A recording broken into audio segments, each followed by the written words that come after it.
시작하겠습니다. 예, 우리 소희환 목사님 나오셔서 기도해 주시고 대한민국 기독언론협회 설립 1주년 기념 감사예배 드리겠습니다. 기도하겠습니다. 하나님 감사합니다. 저희들을 사랑하여 주시고 또 대한민국에서 태어나게 하시고 또 이 나라를 통해서 하나님이 일하시는 것에 동참하게 하시는 것을 감사합니다. 특별히 대한민국 기독언론협회 하나님 우리 시작한 지 또 1주년을 기념하는 감사 예배를 드리게 하신 것을 감사합니다. 하나님 우리의 시작은 미약하나 우리의 나중은 심히 창대할 것을 기대합니다. 하나님 우리의 모임이 우리의 협회가 다윗의 물맷돌처럼 귀하게 사용되는 기구가 되게 도와주시옵소서. 아버지 하나님 많은 언론들이 우리의 알아야 할 바와 국민들을 깨우쳐야 할 바를 말하지 아니할 때 우리가 아버지 하나님 입을 열게 도와주시옵소서. 하나님 아버지 모르드게가 에스더에게 이때 내가 만일 잠잠하여 말이 없으면 하나님이 다른 데로 말미암아 구원을 얻게 하리라고 충고했던 것처럼 하나님 아버지 우리가 잠잠하여 있지 않게 도와주시고 우리의 모든 것을 통원하여 말하게 도와주시옵소서. 많은 사람들의 마음에 하나님의 뜻과 하나님의 바람을 그들 가운데 깨우치는데 귀하게 사용되는 대한민국 기독언론협회가 되도록 도와주시옵소서. 아버지 하나님 무명의 병사가 쏜 화살이 악한 왕 아합의 갑옷 솔기를 파고든 것처럼 하나님 우리의 작은 외침이 국민과 또 권세자들의 가슴에 꽂히는 말들이 되게 도와주시옵소서. 그들을 깨우치는 단체가 될 수 있도록 역사하여 주시옵소서. 구성원 한 사람 한 사람 주님 성령으로 충만케 하시고 날마다 말씀 가운데 든든히 서가게 도와주시옵소서. 오늘의 감사 예배를 주님이 도와주시고 성령으로 충만케 하여 주시옵소서. 감사하며 예수님의 이름으로 기도하였습니다. 아멘. 네, 이 시간에는 우리 최유샘 목사님 나오셔서 말씀 전해주시는데 제가 본문 말씀은 파수꾼의 사명, 또 본문은 에스겔 3장 16절에서 21절까지입니다. 제가 본문 잠시 읽어드리겠습니다.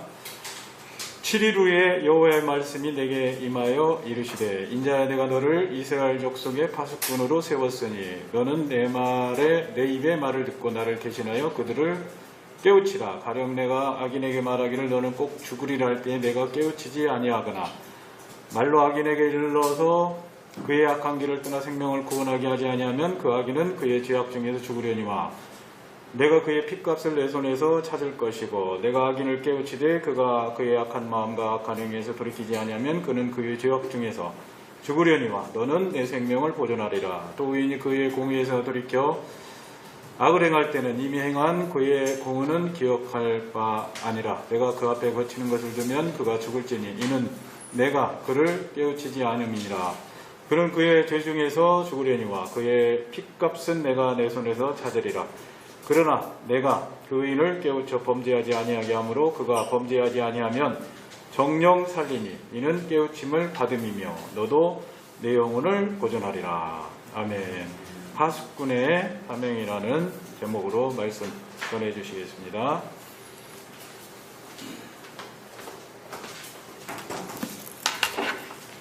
기도하겠습니다.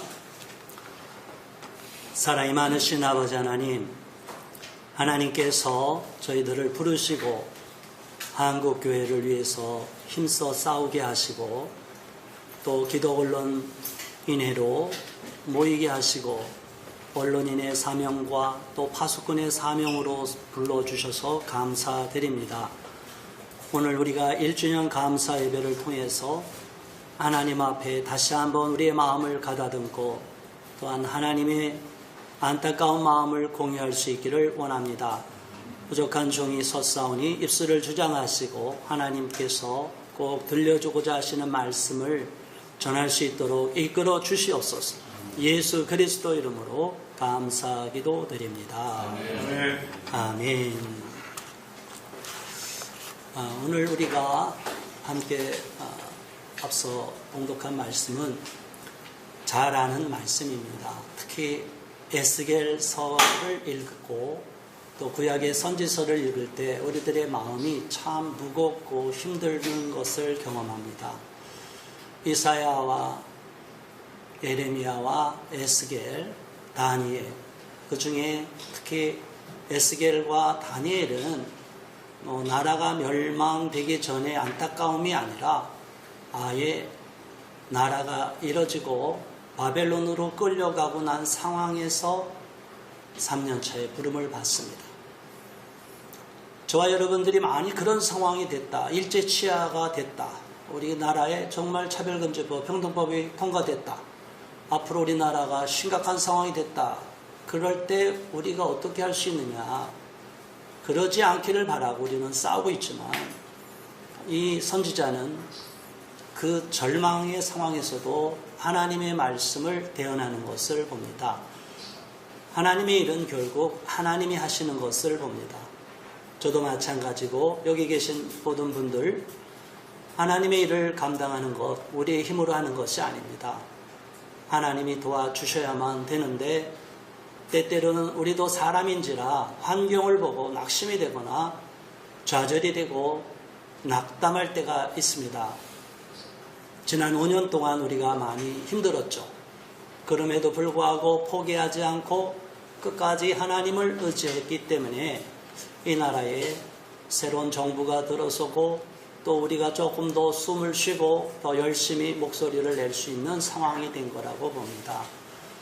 에스겔서를 볼 때 가장 안타까운 것은 이 북쪽 이스라엘이 BC 721년에 멸망이 됐음에도 불구하고 남쪽에 있는 유다 백성들이 각성하지 않고 계속적으로 우리는 괜찮을 거야. 우리는 뭐 아무렇지 않아. 우리는 하나님이 특별히 사랑하는 선민이야. 특별히 우리는 유다 지파의 후예야. 다윗의 후손이야. 너무나 자부심이 넘쳤습니다.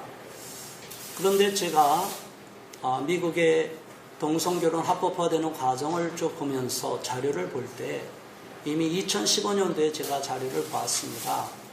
근데 미국의 동성애에 대한 수용도에 대한 퓨 리서치 센터에서 조사된 결과가 보도된 게 있는데 그 자료를 보고 제가 충격을 받았습니다.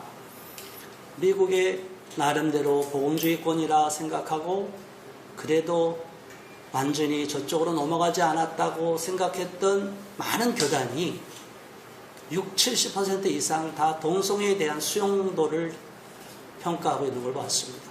통계가 그렇게 나왔어요. 오히려 동성애를 거부하는 그런 강력한 반대 입장을 선 종교단체들은 우리가 흔히 이단이라고 말하는 여호와의 증인이나 몰몬교나 이런 어떻게 보면 기독교에서 보면 이단으로 취급하는 그런 교단에서 더 강하게 동성애를 반대하고 동성결혼에 대한 수용도를 거부하고 극구 반대하는 것을 보았습니다. 2015년도가 그 정도 통계가 나왔기 때문에 그 이후로 여러분이 잘 알다시피 우리 모두 알다시피 PCUSA가 동성결혼, 동성애자를 성직자로 임명하는 문제로 갖고 갈등을 빚다가 분열이 됐습니다. 지금은 이제 분열이 돼서 각자의 길로 가고 있지 않습니까? 우리나라도 가장 어려운 부분을 볼 때 절박한 상황에서 가장 유념해야 될 부분은 우리 안에 일반인들과의 대중과의 괴리되는 문제가 평등법, 차별금지법 막는데 가장 어려운 문제고 거기에서 우리가 프레임에 갇히면 안 되고 또 하나는 기독교인 내에도 저쪽이 우리를 갈라치게 하는 게 있습니다. 그게 가장 대표적인 용어가 근본주의자라는 용어죠. 그래서 저희들을 복음주의라고 얘기하는 저희들을 저쪽에서는 근본주의 세력이라고 교묘하게 프레이밍합니다. 근본주의 자체는 나쁜 게 아니죠. 성경 말씀 그대로 믿고 따르고 지킨다고 하는 거고, 성경에서 말하는 천국과 지옥을 믿고 부활 승천을 믿고 예수님이 하나님의 아들임을 믿는 거 당연한 건데, 그걸 조금 더 문자적으로 강하게 믿는 분들이 있어요. 그런데 그거를 펀더멘탈리스트라고 해서 근본주의로 딱 갈라쳐버리면 일반적으로 대중의 시선을 의식하고 일반 여론을 의식하는 기독교인들이 약간 그쪽이랑 발을 떼게 됩니다. 우리 안에 분열이 딱 들어오게 되어 있어요. 그래서 갈라치는 가장 미국이 갈라칠 때 가장 쉽게 쪼개진 부분이 바로 그 근본주의다. 저는 예전에 이시영 박사가 쓴 책을 수십 년 전에 보고 감동 깊은 하나의 내용이 있습니다. 여러분도 아시고 계시겠지만, 통나무를 쪼개는 벌목분이 이제 나무를 하는데 통나무를 쪼개는 방법이 있다는 거죠. 그 큰 통나무도 미숙한 사람이 치면 여러 번 쳐도 통나무가 안 쪼개지는데, 전문 나무꾼은 한 방에 다 친다는 거예요. 한 방이 어디냐? 우리는 피하고 싶은 그 딱딱한 부분이에요. 거기가 옹이입니다. 통나무 아무리 큰 아름드리 통나무도 옹이를 한 방 치면 그 자리에서 반으로 쪼개진다는 거예요. 굉장히 시사하는 내용이 많습니다. 우리 안에 자부하고 있고 자신감이 있는 부분이 자칫하면 적에게는 굉장히 우리에게 노출되는 위험한 취약 부분이라고 생각할 수 있는 겁니다. 우리는 기독교는 당연히 동성애를 반대한다고 생각하는데 아닙니다. 실제로 기독교 내에 많은 퀴어 신학을 믿거나 동성애 문제를 인권의 문제로 가져가고 동성애자를 우리가 박해하거나 처벌하지 않았음에도 불구하고 그 지형이 우리도 모르는 사이에 교묘하게 반대하면 반인권 세력이란 프레임으로 갇히게 되어 있습니다. 국가가 존망의 위기에 처했던 에스겔 시대에 1차 바벨론 침공 BC 605년에 침공당합니다. 그 다음에 2차 침공 때 에스겔이 끌려가는데 BC 597년에 끌려갑니다. 그리고 3차 침공 BC 586년에 이쪽 예루살렘이 완전히 멸망을 당하고 왕족을 비롯한 모든 왕자들 다 살해당하고 그 마지막 시드기야 왕은 뻘거벗기고 두 눈이 뽑히고 쇠사슬에 끌려갑니다. 얼마나 비참한 상황을 맞이하고 있습니까? 역사는 이렇게 우리를 교훈하고 있고 엄하게 경고하고 있습니다.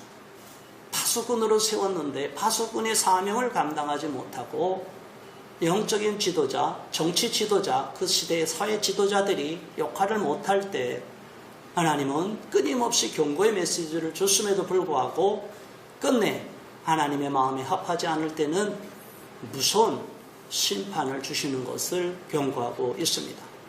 저는 사실 이러한 시민활동을 하면서 가장 두려운 게 뭐냐면 이렇게 우리는 열심히 하려고 하는데 만일 우리가 열심히 하는 것이 하나님이 보시기에 합당하지 않다고 여기면 어떻게 될까? 정말 그게 제가 가장 두려워하는 부분입니다. 운동가로서 제가 거룩해야 되고 하나님 마음에 합당한 성결함을 유지해야 되고 또 하나님이 보실 때에 올바른 메신저의 역할 그리고 그 시대에 꼭 필요한 말씀을 증언하는 대언자의 역할을 해야 되는데 제가 그렇게 하고 있나? 최근에 제 주변에 가까운 가족 한 분이 돌아가셨어요. 제가 목사로서 자괴감이 드는 경우가 있습니다. 얼마나 오랜 세월 그 영혼을 위해서 기도했는지 모릅니다. 교회도 나갔습니다. 그러나 악한 영에 휘둘려서 완전한 자유함을 누리지 못했어요. 자, 이런 걸 볼 때 나라를 살리고 한국교회를 살리면서도 가장 가까운 가족 구원 문제를 위해서 그렇게 오랜 세월을 기도했음에도 불구하고 마지막에 안 좋은 죽음을 맞이하는 상황을 제가 경험하고 최근에 제가 많이 힘들었습니다. 그래서 저는 이럴 때일수록 하나님이 저에게 무엇을 요구하느냐, 제가 강하게 느낀 게 뭐냐면 이 영적 전쟁에서 제가 원수 마귀의 진을 파쇄시키고 끝장을 봐야겠다. 영혼을 살리고 한국교회를 살리기 위해서 그렇게 너희가 나를 공격하고 우리 집안을 공격했지? 두고 보자. 내가 얼마나 더 많은 영혼을 전도하고 구원하고 얼마나 더 열심히 하나님 나라를 위해서 싸울 것인지 두고 봐라. 넌 잘못 건드렸다. 저는 영적 전쟁을 선포했습니다. 지금도 열심히 해왔지만 저는 앞으로 더 죽기를 각오하고 싸울 것이고 하나님이 주신 사명이라면 어떠한 어려운 길이라도 마다하지 않고 갈 것입니다.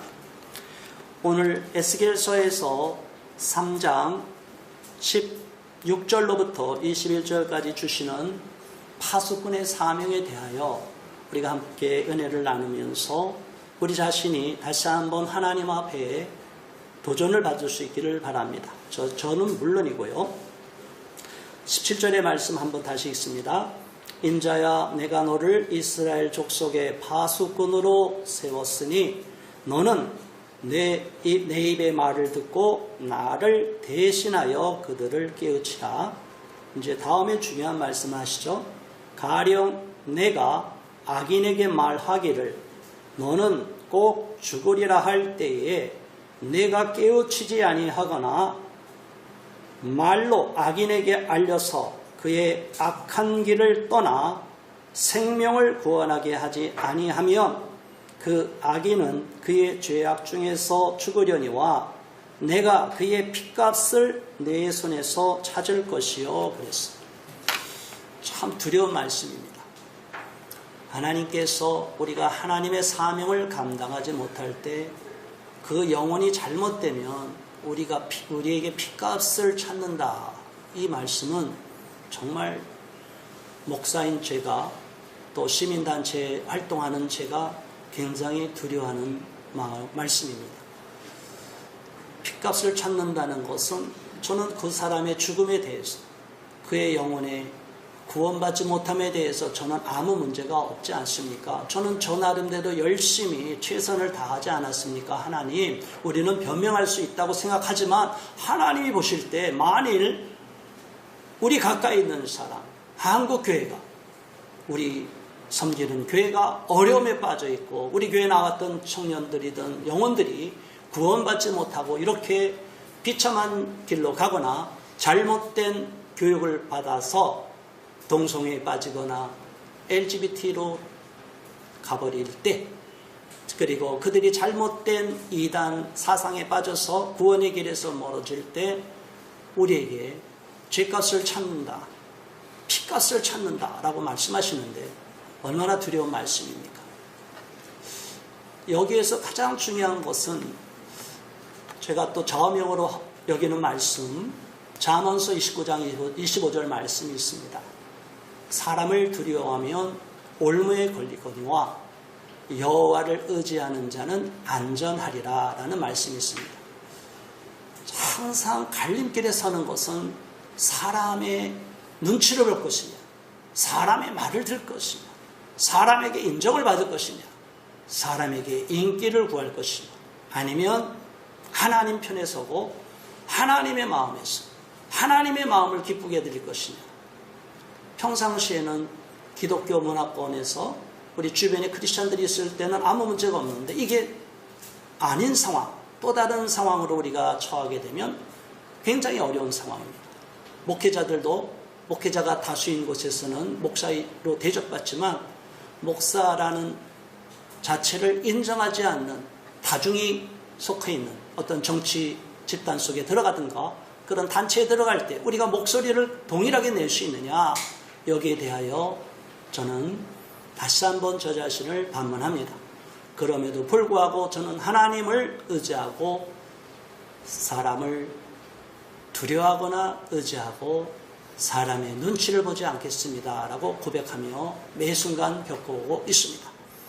우리는 사람에게 좋은 모습으로 기독교인이 세상에서도 빛이 되고 소금이 되어야 된다는 사명이 있는 것을 잘 알고 있습니다. 그런데 때때로는 우리가 이러한 세계사 흐름이 흘러가는 인권이다라고 여기는 잘못된 편향된 인권을 주장하는 이런 성소수자 집단, 또 다문화주의를 주장하는 그런 사람들의 목소리와 거슬러서 반대되는 목소리를 낼 경우에는 정말 어려운 부분이 있습니다. 혐오 세력이라는 프레임을 씌웁니다.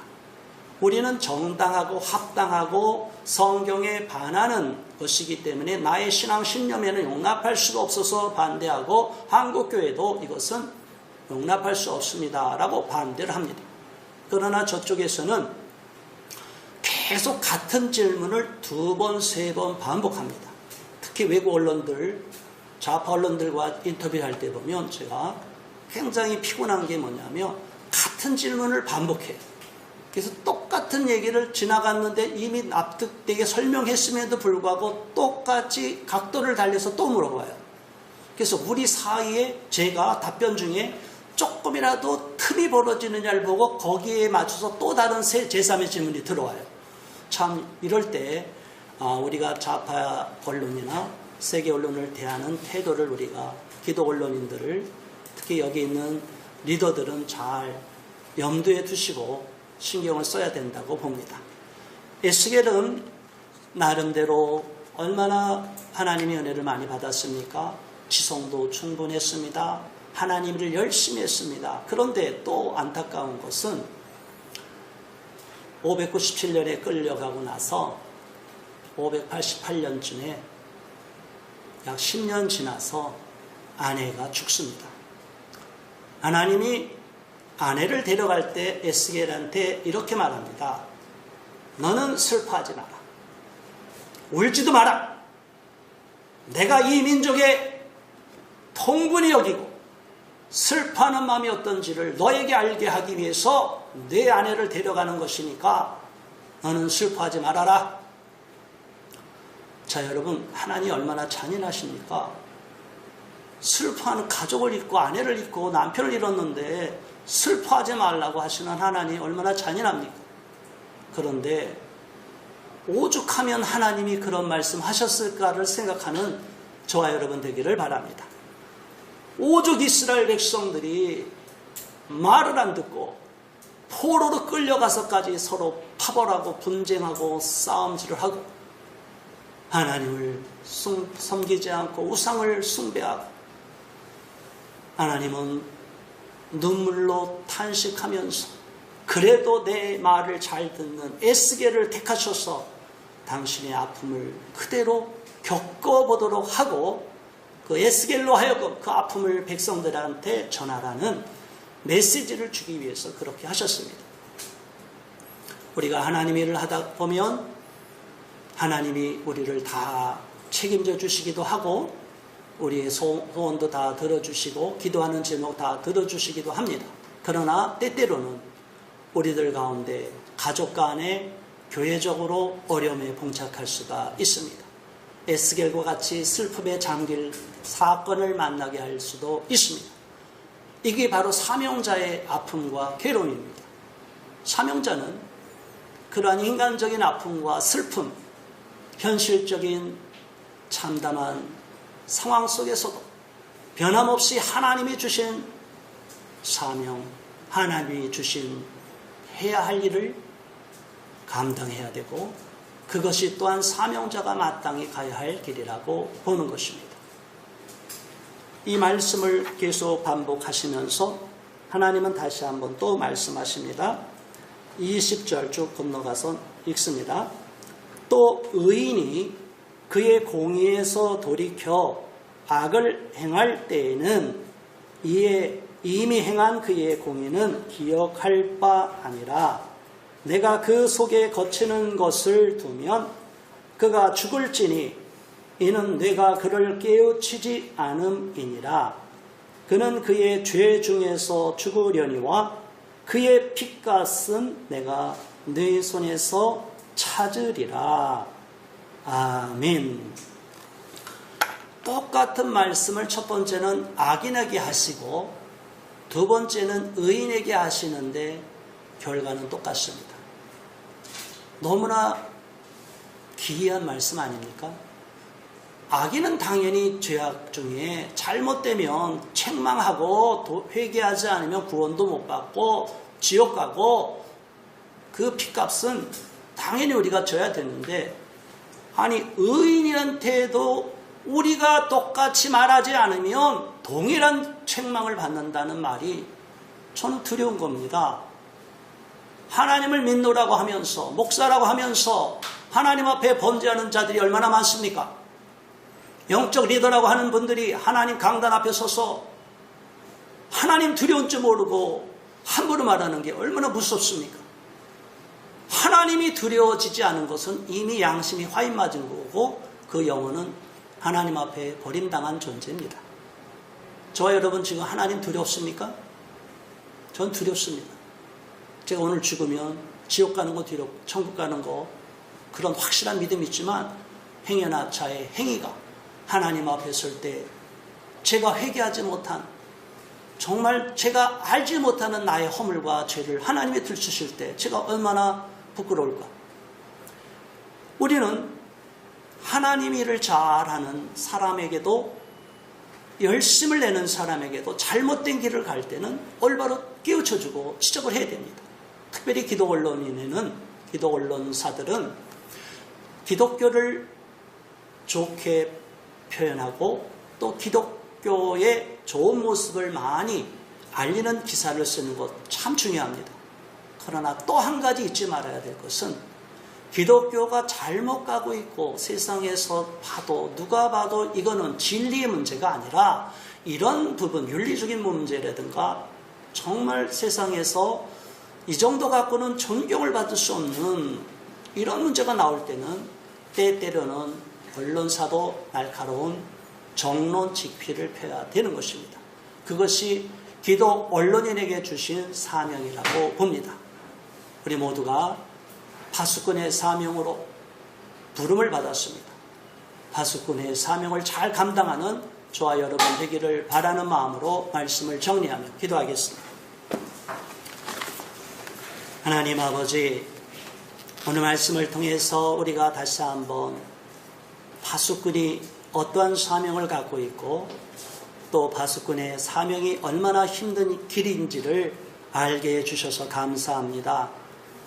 그러나 그 길이 아무리 힘들고 어렵다 할지라도 사람을 두려워하지 않고 하나님의 말씀을 대언하며 하나님의 입장에서 사람 눈치 보지 않고 올바른 길을 갈 수 있도록 인도하여 주시고 하나님으로부터 책망받지 않는 사명자들이 되고 파수꾼이 될 수 있도록 이끌어 주시옵소서.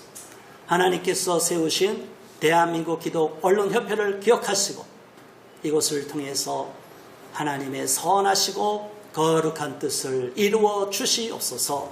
예수 그리스도 이름으로 감사 기도드립니다. 아멘. 아멘. 네, 말씀 감사드립니다. 광고 시간입니다. 지난 1년 동안 본래 5월 31일인데 사실 저도 고민에 빠졌었습니다. 내려놓을까 어쩔까 그 갈등 속에서 다시 마음을 새로 잡고 감사 예배드리고 시작을 하고 있는데, 작년에 저희들이 펼쳐온 사역에 사실 우리 교회 언론들이 하기 쉬운 사역이 아닙니다. 부정선거, 국가보안법 폐지, 그리고 주민자치기본법, 코로나19 백신이라든지 우리 교회 언론들이 하기 어려운 사역들입니다.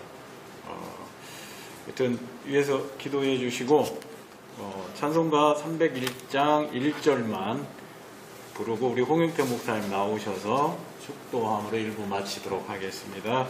지금까지 지내온 주의 크신 은혜라 한이 없는 주의 사랑 어찌로 말하랴 자나게나 주의 손이 항상 살펴주시고 모든 일을 주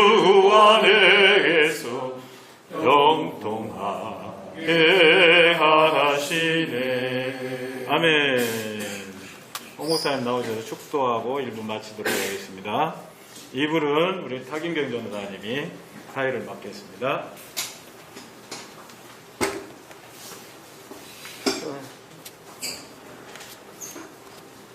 하나님, 대한민국 기독언론협회 설립 1주년을 맞게 해주시고, 또한 오늘 이 예배로 통해서 다시 한번 작정하여 새롭게 대한민국 기독언론협회가 앞장서서 나가게 해주심을 감사드립니다. 또한 우리 임채영 목사님 여기에 회장으로서 또한 많은 수고와 헌신이 있었습니다만 하나님 더 기름 부어주시고 또한 축복하여 주셔서 하나님 힘을 잃지 않고 더욱더 어두운 언론 환경을 다시 새롭게 하고 밝게 하여 주시옵소서. 이제는 우리 주 예수 그리스도의 놀라우신 은혜와 하나님의 극진하신 사랑과 성령님의 내주 교통 축복하심이 우리 대한민국 기독언론협회 설립 1주년을 맞이해서 다시 헌신하고 작정하는 우리 임채영 목사님 머리 위에 그리고 우리 헌신하여 같이 이 자리에 또한 합심하여 선을 이루는 우리 동지들 머리 위에 이제로부터 영원토록 함께 하시기를 이제로부터 영원까지 축원하나이다. 아멘. 우리 타김경 전도사님 나오셔서 다행입니다.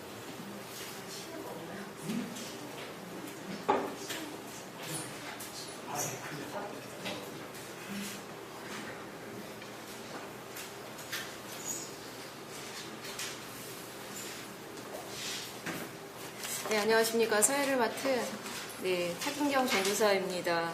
네, 두 번째 시간 동성애 퀴어축제 반대 국민대회 준비위원회 사무총장이신 홍호수 목사님, 또 국민주권행동 상임 공동대표이신 홍영태 목사님께서 축사해 주시겠습니다. 네.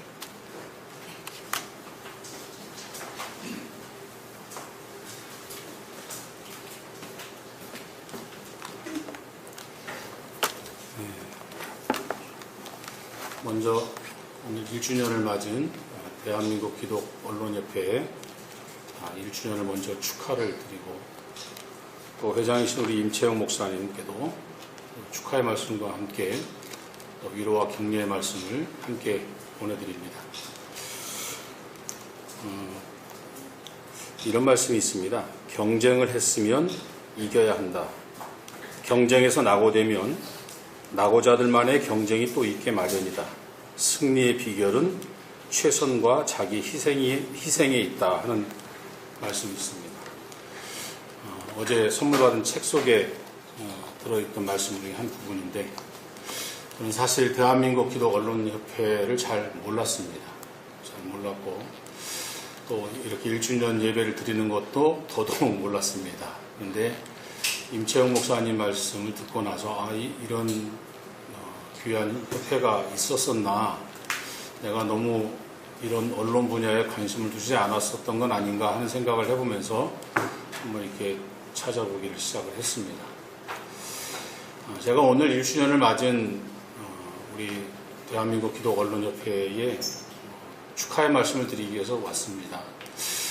이 말씀을 드리기 위해서는 저도 지금 사단법인 청소년 중독 예방 운동본부를 설립해서 2년 이상을 좀 끌고 인도하고 있는데 모든 조직이 잘 되려면 리더의 역할이 사실 중요한 건 틀림없습니다. 그리고 그 리더를 돕는 자들이 많이 있어서 협력하는 사람들이 많이 있어서 그 일을 함께 하는 것이 사실 성공의 비결이 틀림없습니다. 2년 동안 저도 그 법인을 이끌어오면서 느낀 것이 정말 뜻을 같이 하는 사람들의 기도와 협력이 얼마나 소중한지를 사실 많이 느꼈었습니다. 그것처럼 지금 이렇게 좋은 기독언론협회가 조직이 되어져서 그 귀한 사역을 감당하기 위해서는 많은 사람들이 같이 기도하고 협력하는 것이 중요하겠다 하는 생각을 해봅니다.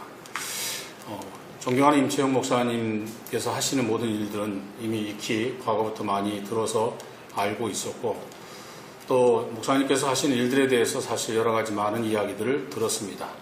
그럼에도 불구하고 함께 할 수 있었던 시간들이 없었는데, 오늘 1주년의 이런 귀한 인연을 통해서 대한민국 기독언론협회가 앞으로 더 발전하고 성장하는데 저도 조금이나마 힘이 되어드리고 함께 협력해서 귀한 사명 잘 감당하시도록 돕도록 하겠습니다. 다시 한번 축하를 드립니다. 감사합니다.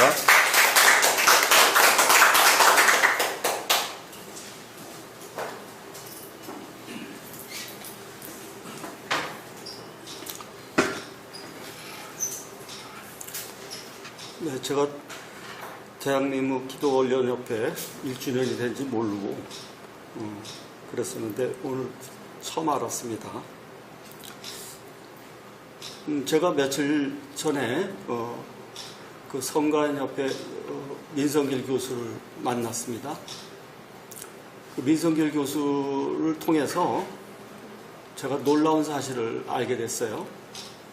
무슨 얘기냐면 동성애자들이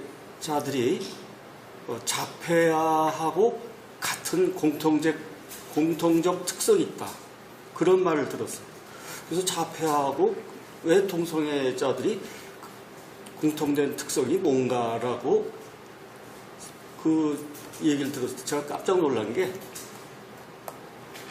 인격에 있어서 미성숙이라는 거예요. 그러니까 동성애자들도 굉장히 인격 미성숙이 나타납니다. 그리고 자폐아들도 인격 미성숙이 나타나요. 20살이 돼도 자기의 그 나이값을 못해요. 말하는 것도 굉장히 어린애 같은 말을 합니다. 그래서 맞다. 제가 그걸 깨달았어요. 근데 또 제가 깨달은 게 뭐였냐면 좌파 언론의 특성이 인격적 미성숙이 나타난다.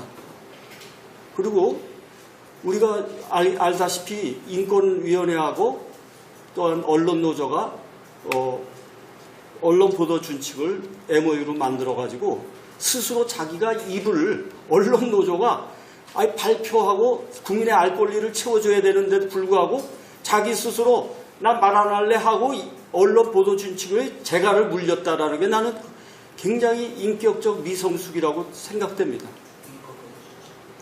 그렇기 때문에 어떤 면에서는 우리가 이 문제에 대해서 굉장히 좀 심각하게 생각해야 되고, 그래서 이런 인격 미성숙에 대한 언론 보도라든가 또한 이런 행태들, 이것에 대해서 우리 대한민국 기독언론협회가 어떤 면에서는 자각을 하고 성숙된 언론의 자세, 그리고 성숙된 언론의 보도를 위해서 싸워주셨으면 고맙겠다는 생각이 들고요. 그리고 지금 우리가 그 여러 가지 언론에 대해서 왜곡이다, 불공정이다 이렇게 얘기도 많이 하고, 그래서 인권위원회에 대해서 얘기하고, 그 다음에 언론이 왜 이렇게 우리에 대해서, 그리고 동성애자들은 굉장히 옹호하면서 우리에 대해서는 뭐 차별이다, 혐오다라고 얘기하는 그런 것들에 대해서도 우리가 좀 생각을 해야 될 게, 이제는 그냥 지적만 하는 게 아니라 파수꾼의 역할을 해서 언론 보도 준칙에 대해서 철폐를 요구하고, 그 다음에 인권위원회가 얼마나 미성숙한 단체인가를 철저히 파헤쳐서 그들을 결국에는 해체시키는 그러한 단계까지도 좀 나가는 그러한 운동을 대한민국 기독언론협회가 좀 앞장서는 그러한 놀라운 일을 해나가셨으면 좋겠습니다. 예, 이상입니다. 네, 감사합니다. 다음은 격려사회 GMW 연합 대표 서유환 목사님께서 격려사해 주시겠습니다.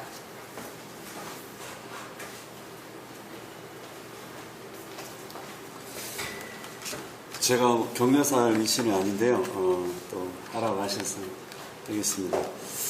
여러분 나아만 장군 집에 잡혀 있었던 그 이름 없는 계집종은 평생 나아만 장군을 한번 낫게 하는 것에 쓰임을 받았습니다. 아무도 알아주지 않았지만 큰 일을 한 무명의 사람이 그 계집종이었습니다. 여러분 계곡의 시냇가에 있던 물맷돌은 오랫동안 거기 있었지만 다윗에게 손에 들려졌을 때 귀하게 쓰임을 받았습니다. 아무도 알아주지 않는 작은 돌이었지만 크게 쓰임을 받았습니다. 여러분 대한민국 기독교 언론협회가 저는 그렇게 쓰임 받으리라고 생각하고 있습니다. 소화기는 큰일 날 때 한번 쓰기 위해서 준비하고 있는 것입니다. 우리가 준비하고 있으면 우리가 큰 일을 진압하는데 소화기처럼 쓰임을 받을 줄로 믿습니다. 거기에 또 하나 이제 필요한 것이 여러분들 에스더는 우리가 이제 그 보면 왕 앞에 죽으면 죽으리라라는 심정으로 나갔는데요. 에스더는 왕 앞에 한 번만 나간 것이 아닙니다. 한 번 나가서 죽으면 죽으리라고 각오로 나갔을 때 하만을 장대 위에 다는 큰 일을 했는데요. 그것으로 끝난 것이 아니라 또 두 번째 나갔습니다. 이미 공포된 법을 폐지하기 위해서 또 한 번 나갔습니다. 그럴 때 두 번째 왕이 금규를 내밀었습니다. 그러니까 에스더는 왕의 은혜를 두 번 입었는데요. 금규를 두 번 내미는 것을 은혜를 받는 체험을 한 사람이 에스더입니다. 여러분 우리에게 필요한 것은 하나님의 은혜입니다. 우리의 노력도 중요하지만 우리의 노력과 하나님의 은혜가 동시에 만날 때 큰 스파크가 일어나고 하나님이 일하실 줄로 믿습니다. 저는 대한민국 기독 언론인협회가 그렇게 사용되리라고 믿습니다. 그래서 또 많은 분들이 참여하고 또 지금보다 큰 일을 감당할 수 있게 되기를 주님의 이름으로 축원합니다. 감사합니다. 네, 감사합니다. 네, 다음은 일사가고 구국 목회자연대 대표이신 윤치영 목사님께서 격려사 말씀해 주시겠습니다.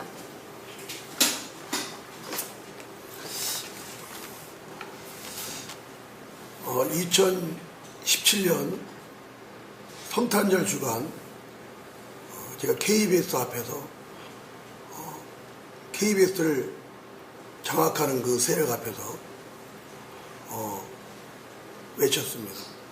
대한민국이 그렇게 추운지 몰랐고 그 추위 속에 핸드폰이 터지는지를 몰랐습니다. 그 3개월 동안 이 빨갱이식으로 공산주의식으로 공영방송을 장악하는 그 세력들 앞에서 목소리를 외치게 되었습니다. 그것은 누구보다도 언론의 중요성을 알았기 때문에 하나님께서 행동하도록 하시게 한 것 같습니다. 저는 문과 출신입니다. 그래서 기계에 대해서 관심이 없는데 제가 유튜브를 하게 되었습니다. 진실을 알리기 위해서. 모든 언론이 진실을 가리우는 그런 문재인의 주사파에 의해서 진실이 거짓으로, 거짓이 진실로 왜곡되는 그 아픔의 경험들을 우리가 하고 있지 않습니까? 그런데 한 3,000명까지 제가 이 구독자가 있었는데 백신 얘기했다고 영구 정지가 돼버렸어요. 이게 왜 저들이 언론을 장악하고 차단할까요?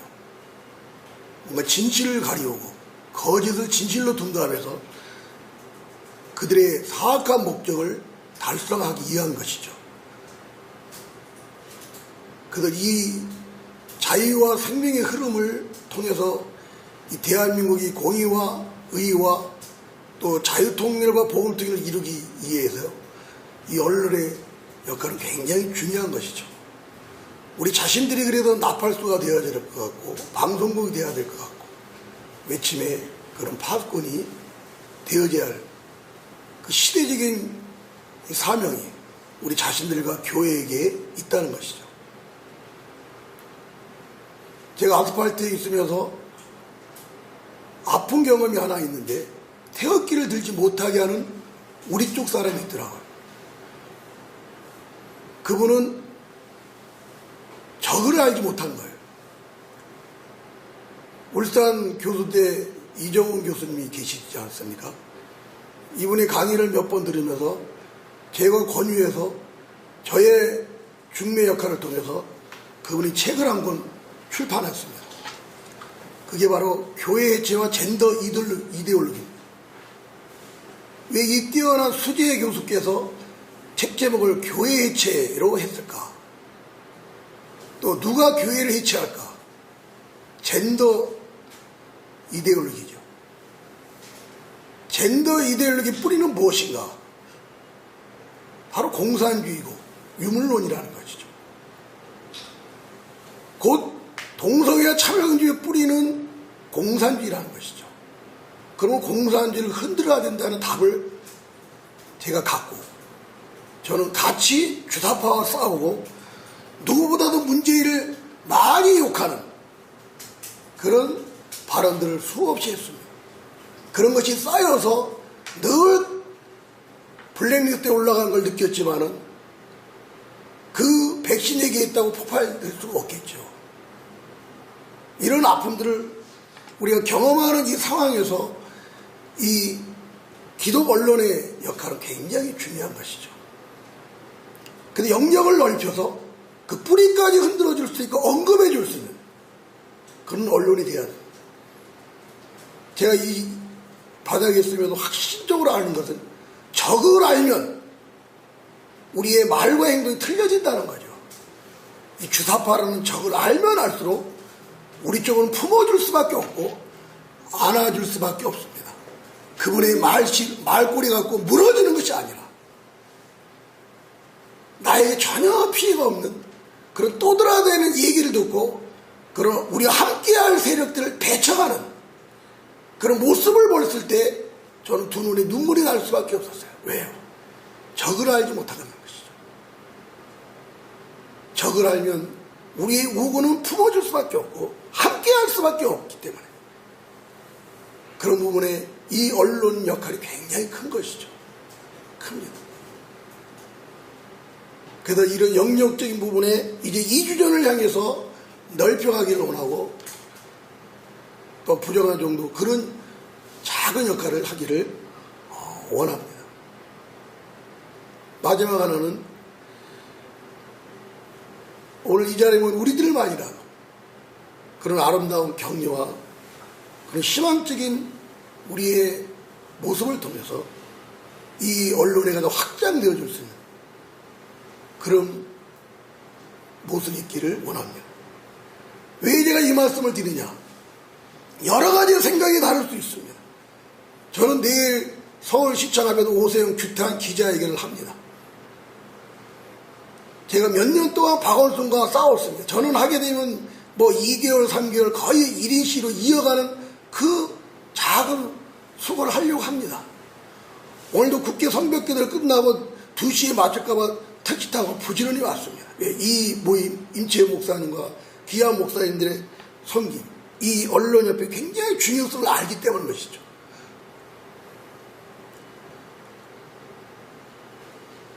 왜 오세훈 얘기를 제가 하느냐? 이 오세훈은 제가 작년에 8월 달에도 시청하면서 며칠 동안 기자회견과 흔들었습니다. 왜요? 정치방역을 통해서 교회에 제안하는 주범이 오세훈이었습니다.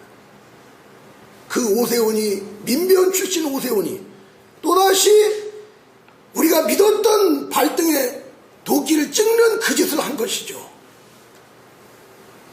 이 박원순의 그 8년 동안에 얼마나 우리 한국계가 더럽혀졌고 이 동성애 확산과 그로 인한 에이즈의 폭발력을 갖게 한 자가 아닙니다. 그래도 정권을 바꾸고 오세훈을 우리 기독교도 많이 밀었는데 이 동성애를 반대하고 퀴어 짓을 반대하는 큰 단체는 교회라는 걸 알고 있으면서도 이걸 허용한 이 오세훈을 우리가 어찌 용서를 하겠습니까? 이렇게 생각하는 분이 있어요. 어떤 사람 이름을 언급하는 그런 집회와 그런 기자회견에 참여하지 않겠다는 그 폭적으로 생각을 버리고 실제적으로 맞짱 들 수 있는 그런 물맷들의 그 정확한 적을 아래 향해서 우리 물맷들을 던지는 그 향한 그런 언론으로서의 역할을 할 때, 그리고 우리가 분명한 것은 기독교 언론입니다. 그래서 모든 행사에 있어서 하나님의 영광이 드러나는 그 색깔과 모양을 띠고 하는 거. 왜 제가 이것을 강조하냐면요, 제가 주관해서 하면 그래요. 꼭 목사님 기독교식을 하지 말래요. 아닙니다. 우리는 이 행사와 집회도 기자회견도 기독교적 문화를 형성할 수 있는 사명이 있다고 보기 때문에 제 나름대로는 그런 색깔을 갖고 하는 것이죠. 대한민국 기독언론협회입니다. 분명한 복음적이고 신앙적인 그런 입장에서의 이런 기독언론협회로 나아가면 우리 하나님이 도우시고 함께 하셔서 진실이 알려지고 사실이 알려져서 우리 국민들을 계몽하여 이 역할을 기독교가 했구나 라는 그 신뢰를 통해서 제2의 한국계 부흥의 열매가 있는 그런 은혜의 날이 속히 올 것입니다. 우리 1주년을 주의 이름으로 축복하고 사랑하고 축하를 드립니다. 감사합니다. 네, 감사합니다. 네, 합동기독신문 대표 최성관 목사님께서 격려사 해주시겠습니다.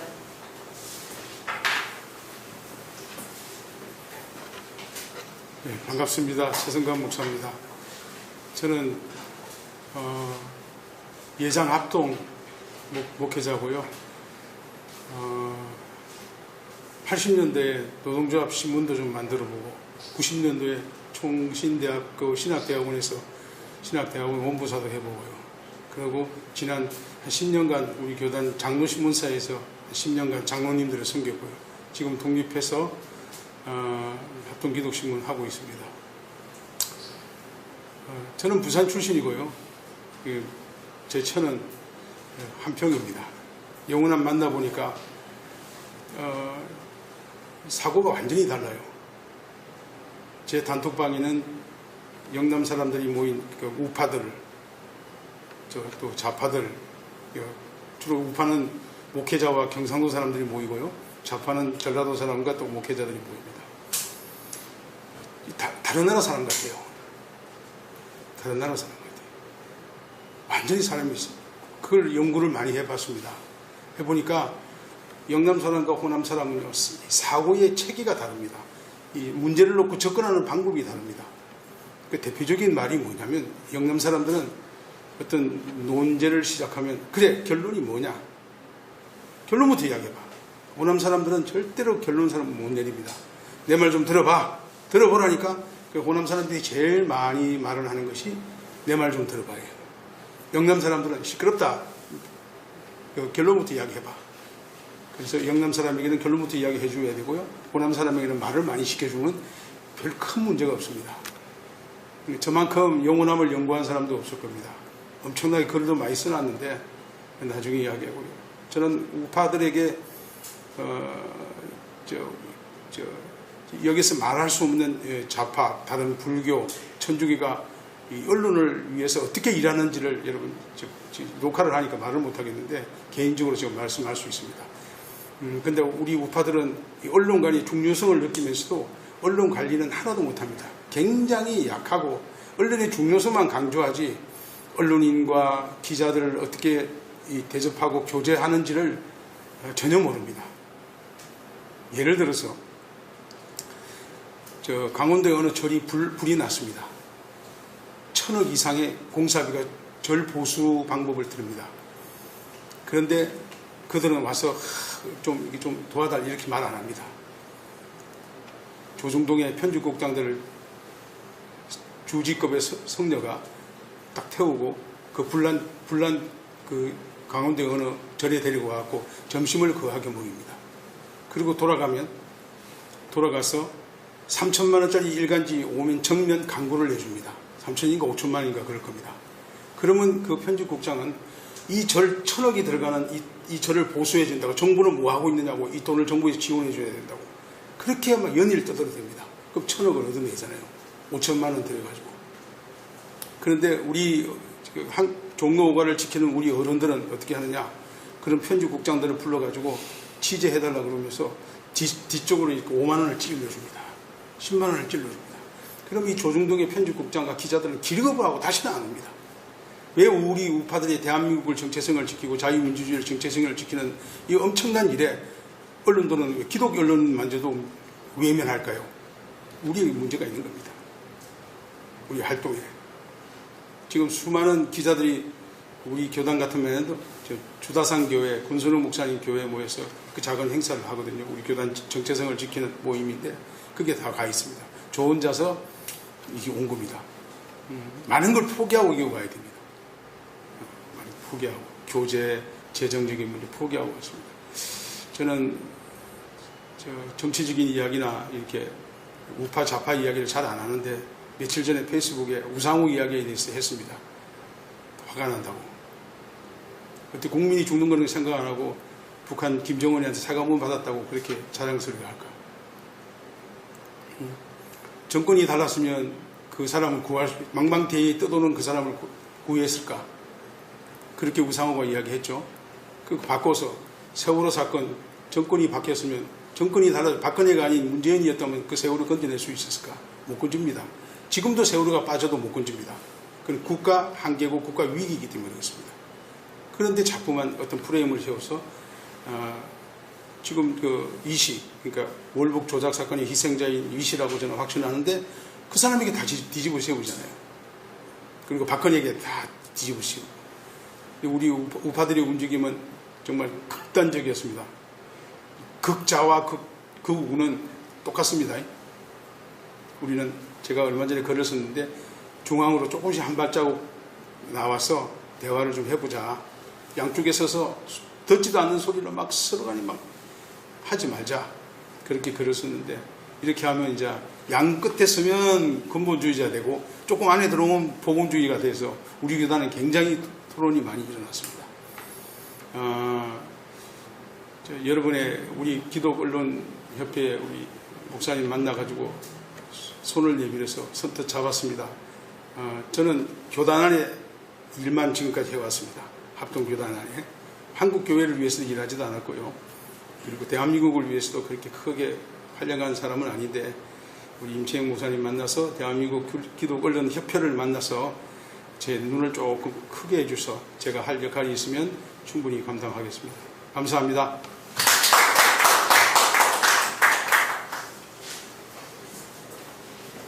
네, 감사합니다.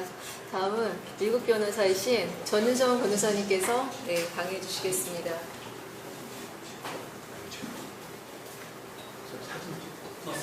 우리 홍익한 다시 해야 된다. 사진만 찍고.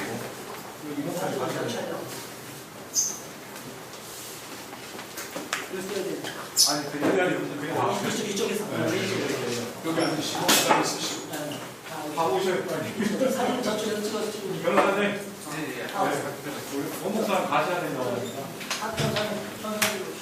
여기 앉으시고 일일이 앉으시고 그 일을 쓰고 포스터를 빨리 앉으시고.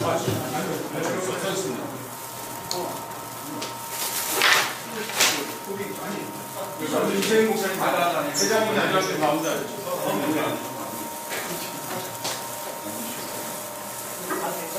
여기가 딱 중간인 것 같아요. 지금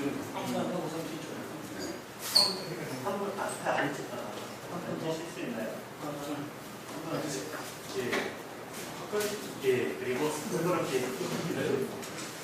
연한 살짝 예, 살짝 마스크 한번 벗으시고. 이 정도만 네. 목사님 마스크 혹시? 예, 다 보셨습니다. 자, 찍겠습니다. 보시고요. 하나, 둘, 셋. 다시 하나, 둘, 셋. 잠깐만, 한번 찍겠습니다. 화이팅. 화이팅. 화이팅 하겠습니다. 원래는 빼도 화이팅 하지 말고. 스마일. 스마일. 하나, 둘, 셋. 잠시만요. 네. 손 한번 들고 스마일 하시겠습니다. 하나, 둘, 셋. 스마일. 예, 됐습니다.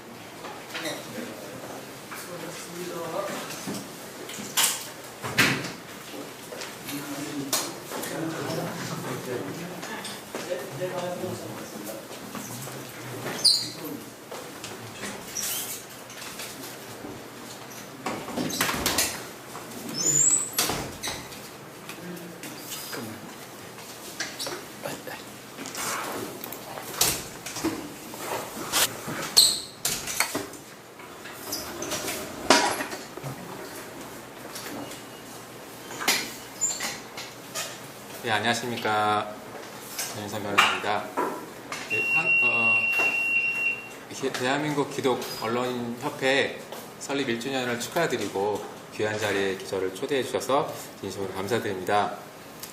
임채영 회장님께서 저에게 이제 최근에 박한수 목사님께 네덜란드에서 한 중학생이 보낸 그 이메일, 그 내용을 좀 부탁을 하셨는데요. 네덜란드는 보니까 영어를 안 쓰더라고요. 그 네덜란드어를 쓰기 때문에 제가 자료를 찾기가 굉장히 어려웠습니다. 그래서 부득불 그거는 오늘 언급을 못하지만 또 그와 관련된 교육에 관련된 내용들이 오늘 또 들어가 있습니다. 그래서 포함을 시켰고요. 특별히는 그 최근에 이제 6월 15일 날 이 평등법을 적극 추진하고 있는 박주민 의원이 이제 많은 분들이 그 항의 문자를 보내니까 그거에 대해서 본인이 카드 뉴스를 이렇게 만들어서 링크를 보냈습니다. 그래서 평등법에 대한 오해다, 그거에 대한 Q&A를 한다 이렇게 하면서 카드 뉴스 4장을 링크를 해서 보냈더라고요. 그래서 뭐 이제 확고하게 알고 계신 분들은 별 문제가 없는데 또 어떤 분들은 질문을 하시는 분도 계시더라고요. 그래서 오늘은 박주민 의원의 평등법 카드 뉴스 부분을 팩트 체크를 좀 하면 그런 시간이 의미가 있겠다 해서 좀 준비를 해봤습니다. 지금 보시는 것처럼 6월 15일 날 박주민 의원이 본인의 이 블로그에 이 카드 뉴스를 올렸습니다. 제목을 이제 평등법을 둘러싼 주요 오해들 Q&A 이렇게 되어 있고요. 총 4장을 올렸고 그거를 이제 링크를 해서 그 항의 문자 보내신 분들 모두에게 이렇게 단문을 다 보냈더라고요. 그래서 그걸 좀 보려고 하는데요. 첫 번째는 이렇게 해놨습니다. 평등법은 개인의 주관적 표현도 형사처벌하는 헌법에 보장되는 표현의 자유를 침해하는 법이 아닌가요? 이렇게 질문을 하면서 답이 그렇지 않습니다. 차별을 금지하는 법이지 표현을 규제하는 법이 아닙니다. 이렇게 어떻게 보면 자신 있게 답을 했습니다. 그래서 제가 박주민 의원이 발의한 평등 법안을 찾아봤습니다. 그랬더니 뭐 다들 아시겠습니다만 2조 7호에 이제 괴롭힘을 정의를 하면서 뭐 적대적, 위협적, 모욕적 환경을 조성하는 행위, 수치심, 모욕감을 야기하는 행위 하면서 감옥에 멸시, 모욕, 위협 등 부정적 관념의 표시 또는 선동 등의 혐오적 표현을 하는 행위 이렇게 되어 있더라고요. 그리고 3조에 보면은 이러한 괴롭힘은 차별로 본다 이렇게 되어 있습니다. 그러니까 저기 옆에 보시는 것처럼 괴롭힘 안에 혐오 표현이 들어가고 괴롭힘은 차별이 된다. 차별에 포함을 시켰죠. 그러면은 박주민의 평등법 안은 표현을 규제할까요? 안 할까요? 규제하죠. 이게 해놨지 않습니까? 혐오 표현을 차별로 보는 법이기 때문에 정확하게 표현을 규제하는 법입니다. 근데 왜 아니라고 했는지 의문이 들고요. 제가 많이 강의했던 사례인데요. 영국에서 이 베리트노 트레온이라는 목사님이시죠. 그러면서 교도소의 직원으로 근무했던 분이신데 이분이 이제 교도소 예배를 오랫동안 인도해 오시면서 그 교도소 예배 설교에 고린도전서 6장 9절 11절을 인용하면서 동성 결혼은 불법이다, 죄다 이렇게 설교를 하셨죠. 그걸로 인해서 이분이 이제 징계위원회 회부가 돼서 징계를 받으신 그런 사례가 있습니다. 왜 징계를 받으셨냐? 이 교도소의 징계 규정, 평등대우 지침 규정이 평등법 때문에 만들어졌고 그 안에는 평등법을 준수하도록 되어 있고 또 괴롭힘을 금지하는 조항이 있었습니다. 근데 이분이 설교한 내용이 정확하게 이제 이 괴롭힘 위반이 돼서 차별이 되기 때문에 징계를 받으신 거죠. 이와 같이 이제 평등법 차별금지법은 목사님들이 하시는 설교 또 일반인들이 직장이나 학교나 또 어디서라도 말로 동성애나 성전환에 대한 비판이나 반대하는 표현을 했을 때에 차별금지법 위반에 법적인 문제가 발생하게 하는 그러한 법률이라는 것이 명확한 것입니다. 뭐 아시겠습니다만 국가인권위원회도 명확하게 이거를 결정을 내렸죠.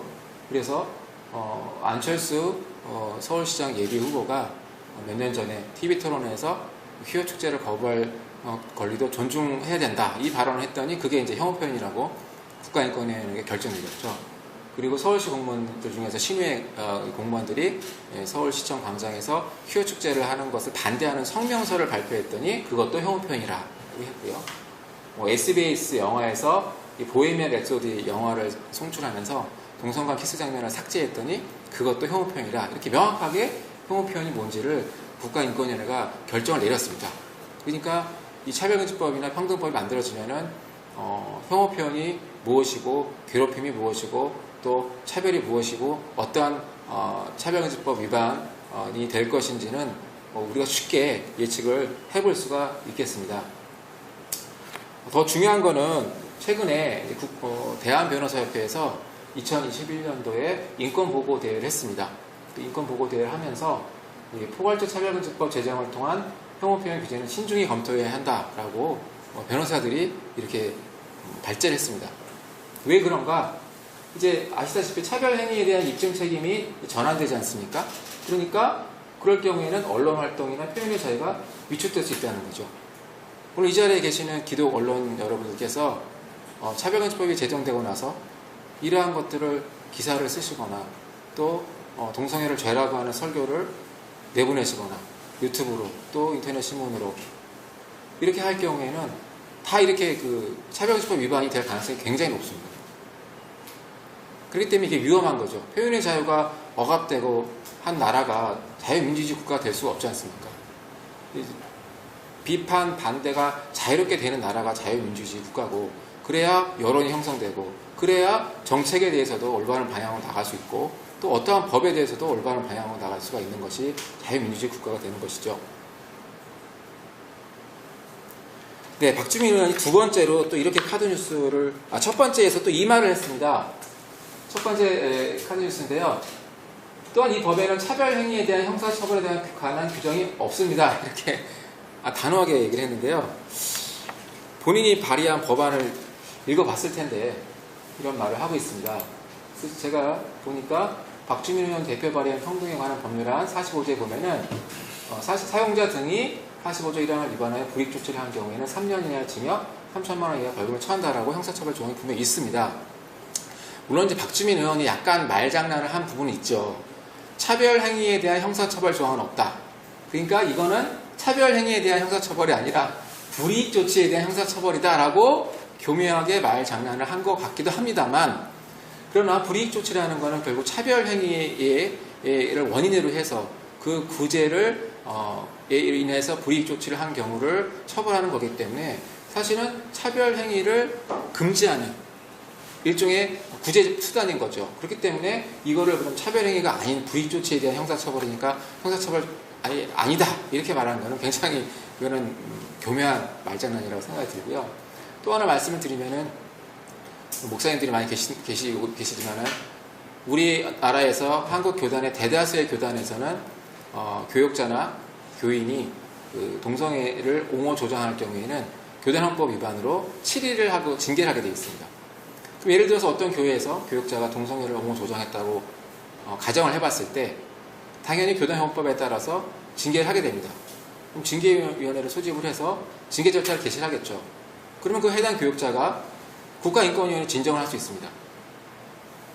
그럼 진정을 했다고 해서 그 교회가 징계를 중단할 수는 없겠죠. 왜냐하면 교회에서는 사회법보다 교회법이 우선이지 않습니까? 그러면은 결국 그 징계 절차를 계속 진행을 해서 징계를 하게 될 것입니다. 그럼 무엇이 문제가 되느냐? 바로 여기 불이익 조치를 위반으로 형사처벌을 받게 된다는 거죠. 처음에 차별이라고 했던 그 징계 조치, 나중에 징계했던 그 징계 조치 다 동일한 하나의 행위입니다. 그 하나의 행위가 차별 행위도 되고 불이익 조치도 된다는 거죠. 그럼 이 경우에는 결국은 차별 행위가 불이익 조치가 되는 거죠. 그렇기 때문에 결국은 차별 행위에 대한 마찬가지로 형사처벌 조항이 있다, 이렇게 반박을 할 수 있겠습니다. 또 한 가지는 이 평등에 관한 법률안은 차별금지법도 마찬가지고요. 징벌적 손해배상을 담고 있습니다. 징벌적 손해배상이라는 거는 옆에 제가 이렇게 설명을 해놨습니다만은 쉽게 말씀드리면은 민사 책임에다가 형벌을 합한 겁니다. 우리가 어떤 불법 행위를 해서 다른 사람의 재산에 손해를 가했다. 그러면 그 손해에 가한 부분만 배상을 해주는 것이 민사 책임이죠. 100만 원어치의 손해를 가했으면 100만 원을 물어주면 되는 겁니다. 50만 원어치 손해를 가했으면 50만 원을 물어주면 된다는 것이 법의 일반 원칙이죠. 그러나 이 징벌적 손해배상은 그게 아니라 3배에서 5배까지를 물어주어야 된다는 것입니다. 100만 원의 손해면 500만 원을 물어주라는 거죠. 1000만 원이면 5천만 원을 물어주라는 겁니다.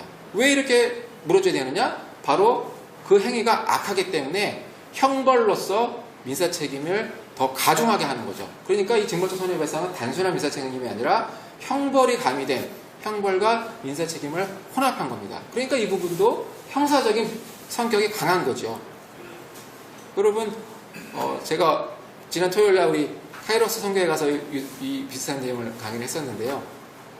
여러분이 차별금지법 위반해서 만약 예를 들어서 1년 징역을 받는 경우와 또 징벌적 손해배상으로 예를 들어 5천만 원이다. 그러면 2억 5천만 원이 되겠죠. 2억 5천만 원 손해배상을 하라는 거 둘 중에 선택하라 그러면 무엇을 선택하시겠습니까? 대부분의 분들은 징역을 선택하실 겁니다. 왜냐하면 징벌적 손해배상하는 것은 어마어마한 액수고 한 가족에게도 심각한 타격을 일으킬 수 있는 거기 때문이죠. 그냥 몸으로 떼어내는 게 차라리 낫다는 거죠. 이렇게 문제가 되는 것이 징벌적 손해배상입니다. 그래서 법률신문에서는 2021년 10월에 이 징벌적 손해배상 도입에 대해서 굉장히 신중해야 된다는 이런 사설을 내보내게 됩니다. 법적 안정성을 고려해야 된다는 거죠. 최근에 민주당이 발의했던 언론중재법 개정안 통과시키려고 했는데 아직 못했죠. 또 평등에 관한 법률안 다 공통적으로 징벌적 손해배상이 단골 메뉴로 들어있다는 겁니다. 근데 이것은 민사 책임과는 달리, 전통적인 민사 책임과 달리 사적 벌금 내지는 사적 처벌이다. 그래서 위험하다라고 분석을 하고 있는 것입니다. 자, 이제 박주민 의원이 두 번째로 만든 카드뉴스를 좀 살펴보겠습니다. 동성애를 조정하고 학교에서 동성애를 가르치는 법이 아닌가요? 질문을 했는데 답이 그렇지 않습니다. 이 법을 통해서 학교에서 가르치게 되는 것은 차별하면 안 된다는 거지 동성애자나 이성애자가 되어야 한다고 가르치는 것이 아닙니다. 이렇게 하면서 일각의 주장처럼 특정 성적 지향이나 성별 정체성을 장려하는 법률이 아닙니다. 이렇게 단호하게 답변했습니다. 그럼 이제 팩트 체크를 해보겠습니다. 박주민 의원이 발의한 평등법안의 4조에 보면은 이게 있습니다. 다음 각호의 어느 하나에 해당하는 행위는 차별을 보지 아니한다. 차별의 예외를 규정하고 있는데 이후에 보면은 현존하는 차별을 해소하기 위해서 특정한 개인이나 집단을 잠정적으로 우대하는 행위와 이를 내용으로 하는 법령의 제정, 개정 및 정책의 수립, 집행 이거는 차별이 아니다라고 했습니다. 이게 아주 심각한 거죠. 심각한 겁니다. 제가 예를 들어 설명을 드리겠습니다. 교육 영역에서 차별금지법이 적용되는 것을 보면은 일단 차별적인 교육 내용을 할 수 없기 때문에 종립학교든 일반 학교든 가리지 않고 동성애나 성전환에 대한 부정적인 또는 보건적 유해성, 윤리적인 판단, 비판을 못하게 됩니다. 이건 차별행위이기 때문이죠. 이게 금지가 됩니다. 이거는 차별금지법의 전형적인 내용이죠. 그럼 여기서 끝나느냐? 그것이 아닙니다. 더 나아가서 학교가 동성애를 옹호 조장하고 성전환을 옹호 조장 권장하는 교육까지 하게 된다는 겁니다. 왜 그러냐? 바로 이 조항 때문인 거죠. 차별금지법의 원칙을 보면은 차별하면 안 되는 겁니다. 그럼 학교에서 예를 들어서 선생님이 얘들아 동성 결혼은 정상이야 라고 말하면 원래 차별금지법에 따르면은 차별금지법 위반이 돼야 됩니다. 그죠? 왜냐? 동성혼은 정상이라는 말만 하고 이성혼은 정상이라는 말 안 하죠. 그러면 이성혼에 대한 차별이 되는 겁니다. 왜? 이성애도 성적 지향에 들어가잖아요. 원래 차별금지법의 취지에 따르면은 동성혼은 정상이라는 말을 하면 안 됩니다. 그러나 왜 되는가? 바로 요것 때문입니다. 동성애를 차별받았기 때문에, 동성애자들이 차별받았기 때문에 우대하는 조치는 차별이 아니에요. 그래서 할 수가 있는 거죠. 그래서 선생님이 학교에서 동성애나 정상이라는 말도 하고, 얘들아 너네들은 동성애자일 수도 있고 양성애자 될 수 있으니까 잘 찾아봐라. 성별은 정해지는 것이 아니다. 남자도 여자가 될 수 있고 여자가 남자 될 수 있다. 성별은 두 개가 아니다. 그 훨씬 더 많다. 이렇게까지도 할 수 있다는 것입니다. 그리고 7조와 9조를 보면은 이제 제도와 법을 바꾸게 되어 있습니다. 앞으로 제도와 법을 바꿀 때는 이 차별금지법에 맞도록 바꿔야 됩니다. 그러니까 교육 정책을 만들 때 이렇게 차별 해소를 위한 우대 조치라는 명목으로 동성애와 성전환을 옹호, 조장, 심지어 권장하는 교육 정책이 만들어지고 실시되게 된다는 것입니다. 그 예는 너무나 많죠. 여러분, 공청회 영국에서 이제 차별금지법 만들 때 2010년도에 입법이 됐는데, 그때 2008년도에 공청회를 했습니다. 우리 얼마 전에 박주민 의원이 있는 법사위 제1소위원회도 공청회를 했죠. 영국에서도 공청회를 했습니다. 그 자료집을 보면은 아주 우리에게 시사점을 주는 내용이 있습니다. 당시에 천주교회와 기독교교회에서는 이 법이 만들어지면 동성애를 옹호 조정하게 될 것이다. 특히 학교에서도 이렇게 될 것이고, 종립학교가 설립 이념에 따라서 교육을 할 수는 없다. 그런 문제 제기를 했어요. 그러니까 영국 정부가 뭐라고 그랬느냐? 아니라고 했습니다. 여기 학교에서 동성애가 옹호 조정될 것이고 모든 종교를 다 똑같이 대우하게 될 것이라고 생각하는데 사실이 아니다. 누구의 대답하고 똑같나요? 박주민 의원의 대답하고 똑같습니다. 아니라고 했어요. 아니라고 했죠. 그럼 실제 법이 만들어지고 어떻게 됐느냐? 이렇게 됐습니다. 유대교 학교인 비슈니츠 초등학교가 정부 감사에서 부적격 판결을 받았습니다. 2017년이죠. 왜 받았느냐? 학교의 교육 내용이 차별금지를 사유를 가진 사람들, 동성애자나 성전자에 대한 존중 및 수용을 안 한다는 거예요. 그걸 안 가르쳤다는 때문이라는 것이죠. 그리고 평등법의 9개 차별금지 사유 중에서 3개만 교육을 하고 나머지 동성애나 성전에 대해서는 교육을 안 했다. 그래서 지적을 받고 부적격 판정을 받았다는 것입니다. 또 하나 말씀드리면 2020년 영국 교육부에서 만든 성교육 과정입니다. 여기에 보면 영국 평등법을 준수하게 되어 있고요. 의무교육으로 다 실시하게 되어 있습니다. 기독교 학교, 대안학교 예외가 없습니다. 여기 보면 이렇게 되어 있습니다. 이 교육과정 안에 보면은 모든 학교에서의 수업은 영국 평등법을 포함하여 법을 반영해야 된다. 모든 학교는 영국 평등법에 관련 의무를 준수해야 된다. 하면서 평등법은 학교가 차별금지 사유에 해당하는 집단에 영향을 미치는 특정한 불이익을 다루기 위해서 적절한 방법으로 여기 나오죠. 우대 조치를 취할 수 있도록 허용한다고 되어 있습니다. 정확하게 영어로 positive action이라고 되어 있습니다. 평등법이 우대 조치를 하도록 허용하기 때문에 학교도 우대 조치를 할 수 있다 이겁니다. 그리고 관련 과목들을 가르칠 때 반드시 고려하라고 되어 있어요. 우대 조치를 고려하라고 되어 있습니다. 자, 계속 보면요. 이제 아예 LGBT 섹션이 딱 있죠. 거기서 모든 학교는 성적 제한과 젠더 전환이 차별금지 사유에 포함되어 있는 영국 평등법에 관련 조항을 준수해야 된다. 모든 학교가 학생들에게 동성애, 양성애, 성전환을 가르칠 때는 한 개의 수업으로 하면 안 된다는 겁니다. 모든 교육과정에 완전히 통합시켜라. 모든 관련 과목에서 다 가르치라는 거예요. 한 번 어느 날 잡아가지고 한 번에 수업하면은 부모가 안 보내도 되죠. 그럼 수업을 안 듣겠죠. 그러나 모든 교육과정에 통합시키면은 안 배울 수가 있습니까? 사회 시간에도 배우고 역사 시간에도 배우고 다 배우는데요. 보건 시간에도 배우는데요. 그래서 모든 학생들이 관련 교육과정의 일부분으로서 적절한 시기에 동성애, 양성애, 성전환 내용을 어떻게 하라고요? 배우도록 해야 한다. 가르치라는 겁니다. 가르치라고 되어 있어요. 자, 이게 결정판인데요. 제가 읽어드리면 학생들이 성적 제한과 젠더 정체성을 적절한 시기에 명확하고 민감하게 그리고 존중하는 방법으로 탐색하게끔 해야 한다. 탐색이 뭘까요, 여러분? 알아보라는 거죠. 알아보라는 겁니다.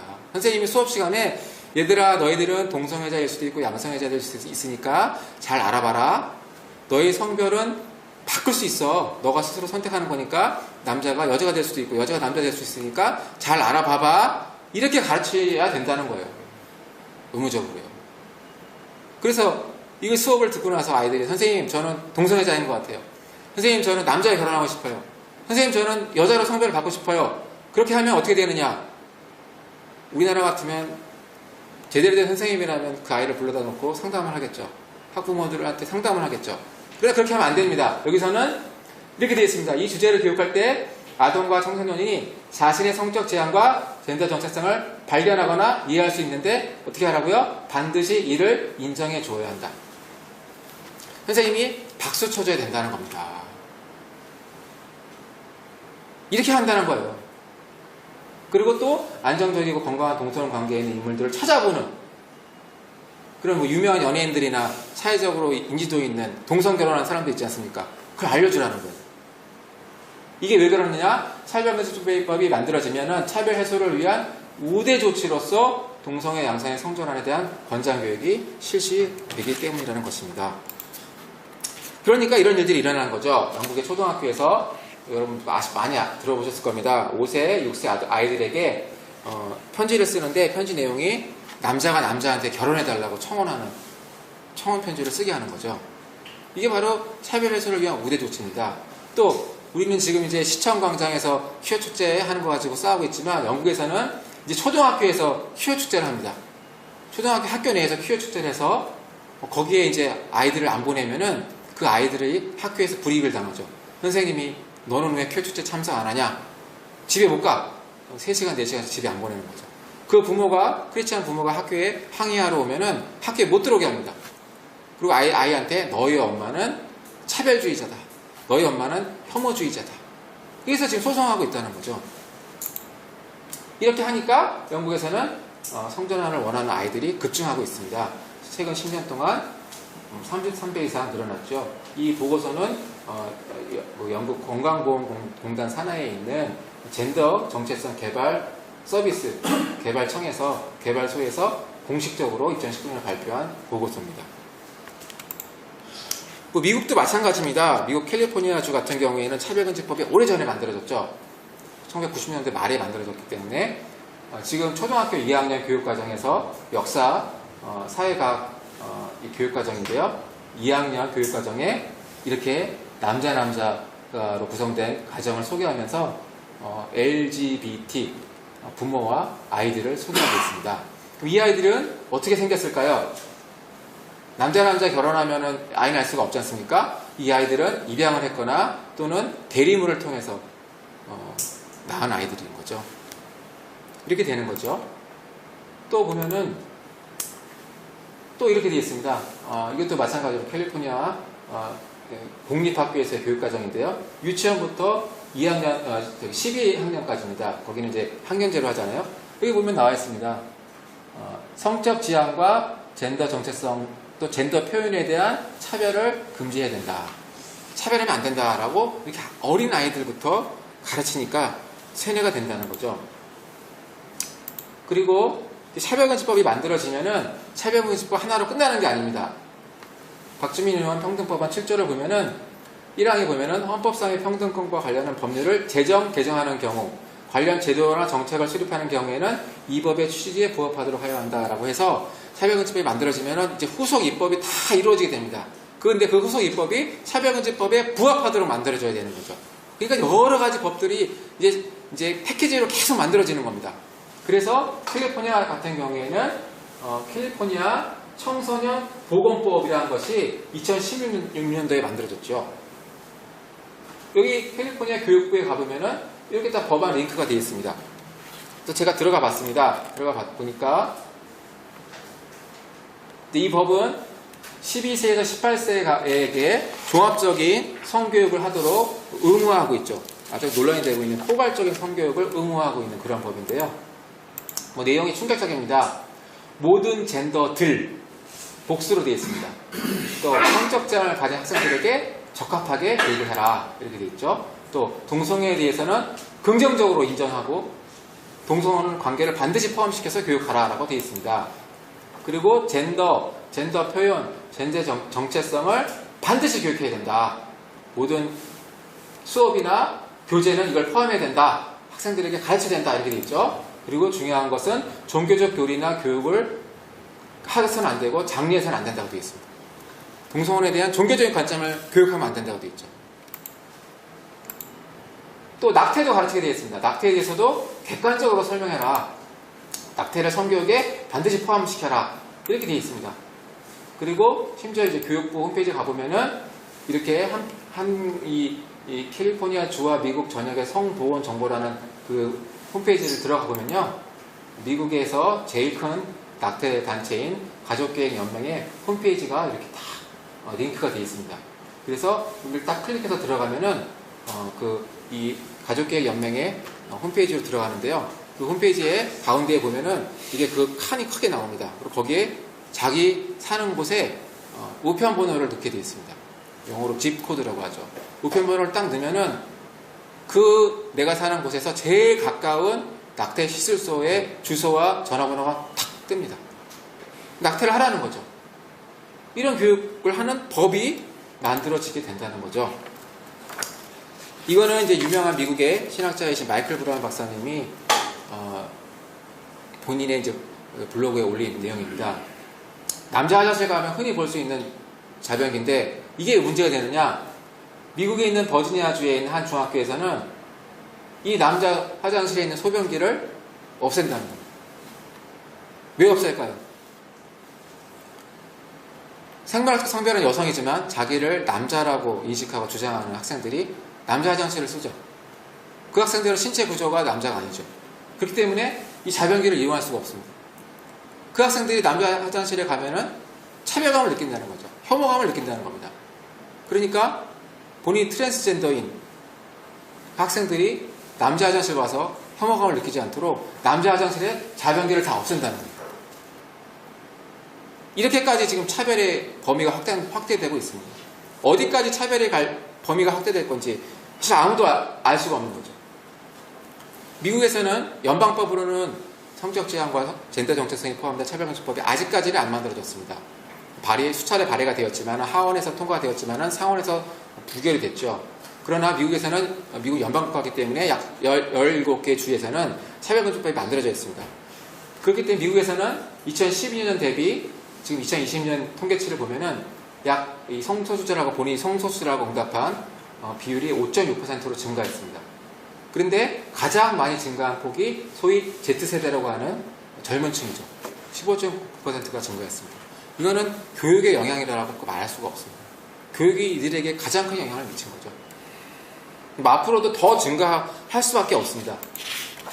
우리나라도 차별금지법 안 만들어져 있지만 학생인권 조례도 다 있고 많이 있습니다. 그렇기 때문에 이미 학교에서는 이런 교육을 하고 있다는 거죠. 서울시에서 만든 중학교용 지속가능 발전 교육 지도자료를 보면은 화장실 내용을 다루고 있습니다. 생각해 볼까요? 성준위 화장실 이슈. 우리 모두는 화장실을 편안하게 이용할 권리가 있다. 모두를 위한 화장실을 만들어 보자. 그래서 외국에서 성준위 화장실 이 디자인을 보여줍니다. 그러면서 아이들에게 모두를 위한 화장실 표기판을 디자인하고 설명해 보자. 이거는 학교 학생들에게 트랜스젠더 대놓고 얘기하는 거죠. 이런 교육을 지금 하고 있습니다. 그러니까 우리나라도 이 2021년 통계인데요. 청소년 중에서 성별 불일치감으로 병원을 간 학생 수가 823명입니다. 근데 이 숫자는 돌아오려고 간 숫자가 아닙니다. 바꾸려고 간 숫자예요. 상담을 통해서 이제는 적극적으로 호르몬 치료를 시작하고 그 다음에 사춘기 억제제를 이제 투입을 하고 호르몬 투여를 하고 더 심각하면 이제 수술을 하게 되는 그걸 위해서 간 학생들인 거죠. 에이즈도 다 아시겠습니다. 청소년도 에이드가 이렇게 증가하고 있고요. 이런 상황 가운데 있습니다. 자, 세 번째 박주민 의원 세 번째 보겠습니다. 이렇게 했습니다. 남성이 범죄 의도를 가지고 여성이라 주장하면서 여자 화장실, 여자 사화장에 들어가는 것을 막지 못하는 법 아닌가요? 그렇지 않습니다. 범죄는 범죄로서 접근해야 됩니다. 이런 말 하면서 평등한 사회가 더 안전한 사회라는 점은 외국의 실제 사례들로 확인되고 있습니다. 평등법이나 차별금지법을 만든 외국이 더 안전한 사회가 된다는 거죠. 이렇게 얘기를 하고 있습니다. 실제 그렇지 않죠. 지금 박주민 의원 평등법안 뭐 성적 제한, 성별 정체성, 제3의 성 다 포함되면서 시설물 사용에서의 차별을 금지하고 있죠. 이 시설물이 뭡니까?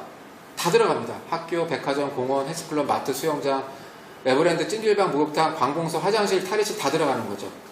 그래서 문제가 생기는 거지 않습니까? 또한 복합차별까지 금지하고 있습니다. 저희들이 이제 개별적 차별금지법이 있으니까 포괄적 차별금지 필요 없다 얘기를 하니까 복합차별을 금지해야 되기 때문에 포괄적 차별금지 만들어야 된다 이렇게 반박하고 있죠. 그러나 복합차별을 금지하게 되면은 심각한 문제가 생깁니다.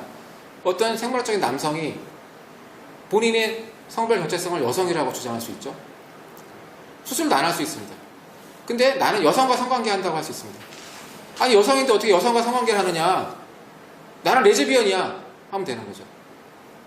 트랜스젠더 레즈비언이 생기는 겁니다. 이게 바로 복합차별금지 덕분인 거죠. 성적 제한과 성별 정체성이 결합된 복합차별을 금지하기 때문에 이런 사람들 막을 수가 없어요. 이런 사람들이 여자 화장실, 목욕탕 들어가는 거 막을 수가 없습니다. 당당하게 들어가는 거예요. 나는 트랜스젠더이지만 레즈비언이다. 한겨레에서 신문에서 2005년도에 이렇게 보도를 했습니다.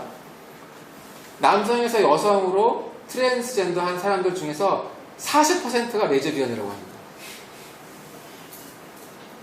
이게 진짜인지 아닌지 모르겠습니다만 이렇게 보도를 했더라고요. 그러니까 여러분 잘 아시는 이런 LA에서 이 사건이 생긴 거고요. 또 학교도 마찬가지죠. 학교에서도 젠더 플루이드라고 해서 치마 입고 온 학생을 여자 화장실 쓰게 해서 거기서 성폭행 사건들이 생기는 거고요. 초등학교도 마찬가지고 고등학교도 마찬가지인 거죠. 성준이 화장실을 만들어도 마찬가지입니다. 성준이 화장실은 뭐 트랜스젠더만 쓰는 게 아니라 남학생, 여학생, 트랜스젠더 다 쓰는 화장실이다 보니까 이런 일이 생길 수밖에 없죠. 근데 이런 사람들이 화장실이나 목욕탕 들어가려고 했을 때 세워놓고 진짜인지 아닌지를 어떻게 확인할 방법이 없습니다. 본인은 트랜스젠더라고 하는데 무슨 수로 확인을 할까요? 그럼 들어가서 이미 범죄를 저지르고 났는데 사후에 처벌한다고 해서 그게 무슨 소용이 있습니까?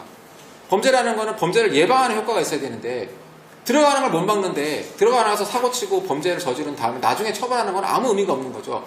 못 들어가도록 예방을 해야 예방이 되는 거지 않습니까? 뭐 너무 많습니다. 영국도 남자 성별을 가진 트랜스젠더에 의해서 성폭행 당했다. 영국 뭐 여기 보시는 것처럼 이분은 강간범 전과가 많은 사람인데요. 교도소에 가서 본인이 여성이라고 주장해서 여자 교도소로 이관되어가지고 거기서 4명을 성폭행했죠. 미국에서는 여자 교도소에서 수감자가 임신을 했습니다. 트랜스젠더 수감자가 있었기 때문인 거죠. 우리나라는 강남역 화장실 사건 여러분 다 아실 겁니다. 이런 게 있었음에도 불구하고 지금 이 차별금지법을 추진하는 것은 정말 이해할 수 없는 거고요. 최근에도 남성의 몸으로 여자 목욕탕에 들어간 트랜스젠더가 있었습니다. 당연히 성폭력 처벌법 위반으로 처벌해야 되는데 검찰에서 성소수자라고 주장하니까 기소유예했습니다. 기소유예는 무죄랑 거의 똑같죠. 이렇게 지금 시대가 가고 있는 위험한 상황이 되고 있습니다. 자, 마지막입니다. 이 채용 관련해서 또 박주민 의원이 뭐라 그랬냐면요. 이 평등법이 채용 시에서 학력, 종교, 차별 금지하는데 이게 역차별 아니냐 하니까 아니다. 해당 직무 사업 수행의 성실상 불가피한 경우에는 예외를 보고 있다. 학력, 종교 등 채용에 있어서 합리적 이유가 있으면 차별에 해당하지 않는다. 이렇게 답을 했습니다. 이걸 좀 팩트체크를 해보겠습니다.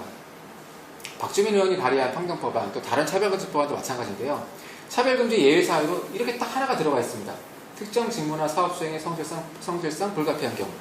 그런데 도대체 뭐가 특정 직무 사업의 수행에 불가피한 경우인지 아무도 알 수가 없어요. 이렇게 추상적이고 불명확한 기준을 하게 되면은 결국은 실제 사건에서 법원이 판단하지 않고서는 예측할 수가 없습니다. 이거 하나 믿고 차별금지법 통과돼도 안전하다 하는 사람은 굉장히 위험한 거죠. 그러면서 모집 채용에서의 차별을 금지하고 있죠. 우리나라 국가인권위원법에 사실 차별금지법하고 똑같습니다. 다만 이제 처벌하고 법적 제재하는 것이 권고적 효력으로 약하기 때문에 차별금지법 만들어야 된다 이렇게 하고 있는데요. 국가인권위법에 따라서 국가인권위원회가 이미 이렇게 결정했습니다. 기독교 학교나 신학교에서 세례교인, 기독교인으로 교사나 교수 채용을 제한하는 것이 차별이라고 했어요. 그럼 이제 신학교도 무슬림이든 불교든 다 이제 신학 교수님이 되는 겁니다. 기독교 학교에 선생님이 돼야 되는 거죠. 직원도 마찬가지고. 차별이니까요. 그걸 안 하면 이제 차별금지법 위반이 되는 거죠. 이미 선례가 이렇게 있는 거죠. 근데 이게 우리가 생각할 때는 합리적 이유가 있는 차별이어야 되는데 합리적 이유가 없다고 했습니다. 국가인권에는. 그러니까 차별금지법이 만들어지면 이게 똑같은 게 나올 겁니다. 나오고 이제는 처벌을 받는 거죠. 법적 제재를 받는 거죠. 이거 유명한 사례입니다. 교회에서 청소년 사역자 초빙하는데 동성애자가 와서 지원해서 안 된다고 하니까 소송해서 이겼죠. 그래서 교회가 8,500만 원, 47,000파운드 배상을 판결도 있고요. 미국도 마찬가지입니다. 미국도 카톨릭계 고등학교에서 교사가 아닙니다. 급식 담당하는 사람을 채용을 했는데 나중에 알고 보니까 동성애자예요. 그래서 우리 학교는 천주교 교리에 따라서 동성애자 채용할 수 없다. 그래서 취소하니까 이 사람이 소송했죠. 이겼습니다. 미국에는 차별금지법, 주에서 만든 차별금지법에 종립학교에 대한 예외 조항이 있습니다. 있음에도 불구하고 법원은 안 된다는 거예요. 왜 안 되느냐? 교사면 모르겠는데 교사가 아닌 교직원은 직접적으로 학교에서 티칭을 하지 않기 때문에 차별하면 안 된다는 겁니다. 그러니까 예외 조항을 저희가 신뢰할 수가 없습니다. 예외 조항은 법원에서 판사가 어떻게 하냐에 따라서 되는 거기 때문에 그거 믿고 차별금지법 통과시켜야 된다라고 하는 건 굉장히 위험한 거죠. 뭐 그 외에 학력도 마찬가지입니다. 학력. 여기 지금 한국경제에서 이렇게 보도했죠. 대졸 공개 채용이 불법이 된다. 대학생으로 대졸로 제한을 해서 채용을 하는 것이 학력 차별이 된다는 거죠. 그러니까 능력에 따른 차별을 해야 되는데 이렇게 다 능력에 대해서도 똑같이 동일하게 취급하면 결국은 이거는 능력에 대해서 인정받을 수 없는 사회가 되는 게 아니냐. 이렇게 하고 있는 거고요. 여기도 마찬가지입니다. 모집 채용 공고 때 차별 표현 행위가 금지되므로 기업은 대졸 신입사원 공채를 할 수가 없습니다. 고졸이든 중졸이든 대졸이든 똑같이 해서 뽑아야 되고 똑같은 연봉을 줘야 되는 거죠. 뭐 기업 연구소에 삼성전자 같은 경우에는 박사급 연구원, 석사급 연구원, 학사급 연구원 따로 뽑지 않습니까? 연봉도 다르게 주죠. 그거 다 학력 차별이 될 수가 있는 거죠. 이분도 같은 얘기를 했습니다. 또 이분은 또 외국인 관련해서 중요한 얘기를 하셨는데요. 현재는 외국인 근로자를 채용하게 되면은 외국인 근로자에게 사업장을 변경할 수 있는 기회를 3번으로 제한하고 있습니다. 왜냐하면 중소기업이 이런 인력수요에 어려움을 겪기 때문에 너무 자주 사업장을 바꾸지 못하도록 3번으로 제한하고 있는데 차별금지법이 만들어지면은 이게 차별이 된다는 거죠. 그럼 중소기업들이 어떻게 안정적으로 인력을 공급받을 수 있겠냐. 이런 비판을 하고 있는 것입니다. 자, 결론적으로 차별금지법은 모르면 찬성하고 알면 반대하는 법이 명확합니다. 근데 문제는 알려야 되는데 언론들이 알리질 않고 있죠. 여기 오신 기독교 언론사들 또 유튜브 몇 개 빼면은 진실을 알리지 않고 있습니다. 엊그저께도 연합뉴스TV에서 차별금지법 보도했는데 뭐 우리 쪽에 계신 분들이 몇 분 인터뷰를 하셨지만 결론은 만들어야 된다라고 했더라고요. 이렇게 주요 언론사들이 진실을 알리지 않으니까 국민들이 아직도 대다수 국민들이 이 법을 오해하고 있고 좋은 걸로 생각하고 있는 이런 상황이 정말 안타깝기 때문에 여기 오신 우리 기독 언론협회가 굉장히 역할이 중요하고 앞으로 하나님께서 정말 큰 사명을 맡기시고 사용해 주실 줄 믿습니다. 네, 감사드립니다. 네, 끝나고 식사 하시러 가시고요. 우리 윤치환 목사님 마무리 기도 하시고 마치죠. 네. 하나님 아버지 감사합니다. 귀한 우리 기독 언론의 협회를 축복해 주시고 1년 동안 인도하신 주님 앞으로도 인도하셔서 지금 의와 뜻과 영광을 돌릴 수 있는 열매가 있을 수 있는 우리 언론을 축복하여 주옵소서. 감사합니다. 예수님의 이름으로 기도하옵나이다. 아멘. 마치도록 하겠습니다.